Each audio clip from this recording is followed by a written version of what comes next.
बिल्लू को चोरी के आरोप में जेल हो गई, लेकिन वो कुछ भी करके यहाँ से निकलना चाहता है। एक दिन उसका पार्टनर टिल्लू उससे मिलने आया और दोनों ने बिल्लू को वहाँ से निकालने का प्लान बनाया। पुलिस का पहरा बहुत तगड़ा है, यहाँ से भागना मुश्किल होगा, लेकिन अगर तुम किसी तरह माइकल से हेलीकॉप्टर का जुगाड़ कर पाए तो मैं उसकी रस्सी से लटक के फरार हो जाऊंगा। मगर हेलीकॉप्टर के भाड़े के पैसे कहाँ से आएंगे? अरे माइकल को बाद में लेने के लिए बोल देना और फिर फरार होके उसे डरा धमका के भगा देंगे। मान गए बॉस, क्या प्लान है? मैं कल शाम को छत पे इंतजार करूंगा। टिल्लू हेलीकॉप्टर रेंट पे लेने गया, तभी उसकी नजर एक प्राइवेट जेट पे गई। जब पैसे ही नहीं देने तो हेलीकॉप्टर क्यों, ये जेट ही किराए पे ले लेता हूँ। टिल्लू ने जेट रेंट किया और अगले दिन जेल के ऊपर से उड़ान भरी। टिल्लू ने अपने बैग से रस्सी निकाली और माइकल को जेल के ऊपर जेट रोकने को बोला। अरे भाई, ये हेलीकॉप्टर थोड़ा ही है जो हवा में रुक जाएगा, ये जमीन पे लैंड करके ही रुकता है। क्या मैं तुझे बेवकूफ दिखता हूँ? जब हेलीकॉप्टर रुक सकता है तो ये क्यों नहीं? तुम्हें पता भी है प्लेन कैसे उड़ता है?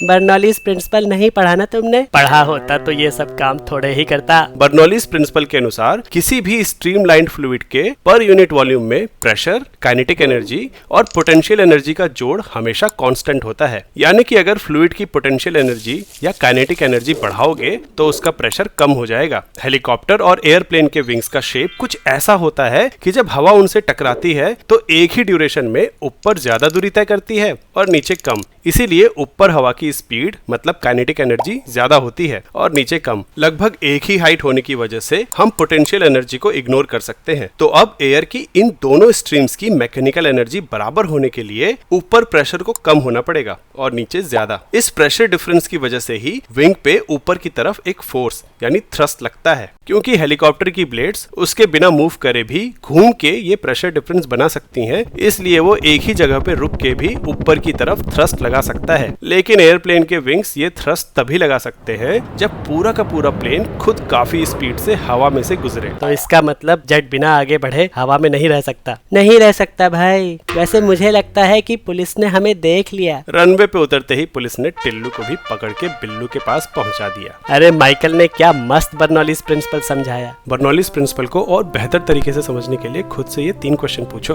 पहला कि स्ट्रीमलाइंड फ्लूइड क्या होता है। दूसरा कि हम पोटेंशियल एनर्जी, काइनेटिक एनर्जी और प्रेशर के सम को कांस्टेंट मान रहे हैं, लेकिन प्रेशर की यूनिट अलग होती है और एनर्जी की अलग, तो ये कैसे हुआ। और तीसरा कि विंग के ऊपर से जाने से हवा की स्पीड कैसे बढ़ जाती है। जवाब कमेंट्स में बताओ। इस वीडियो के स्पॉन्सर है collegeassist.in, जो एमिटी यूनिवर्सिटी के किसी भी कैंपस के एप्लीकेशन फॉर्म पे 100% डिस्काउंट दे रहे हैं। अप्लाई करने के लिए चैनल पेज पे दिए लिंक पे जाओ। लिमिटेड टाइम ऑफर है।